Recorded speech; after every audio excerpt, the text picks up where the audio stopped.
жаңа қырғыз революциясының бел ортасында жүрген режиссер мырза бізге бір ауыр нәрсені айтты. Жүздеген адамдар өмірден өтті. Қаншалаған 2,5 мың адам мүгедек болып қалды. Тіптен босып көрші елдерге жұмыс іздеп кеткендерді есеп жоқ, экономика тұралап қалды деді. Бірақ осының ішінде бұлардың көбісі жақсы ниетпен шыққан еді деді. Революция жасаймыз деп шыққан жоқ, бір талабымызды қойып, барып қайтамыз деді. Яғни Айдос мырза айтқандай, біреулер айдап салды ғой енді. Біреулер арандатты ғой. Бізді Құдай сақтап тұр, бірақ бізде де арандатушылар отыр, өліп кетсе екен, қырылып кетсе екен деп.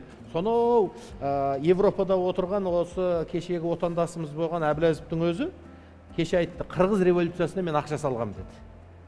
Иә, Қырғыз революциясына ақша салып, сонда жаңағы жүздеген адамның өлуіне, мыңдаған адамның мүгедек болуына себепкер болған Әбіләзов енді қазақ қоғамында осындай дүние болса екен деп аңсап отыр.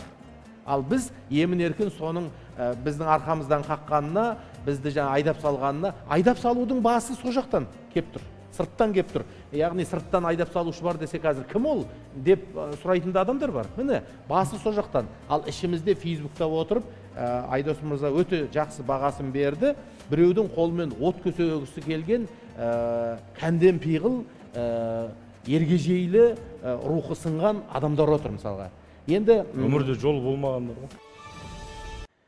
Толғандырып жүрген сұрақтарыңыздың жауабын іздесеңіз, Тәлім трендті көріңіз.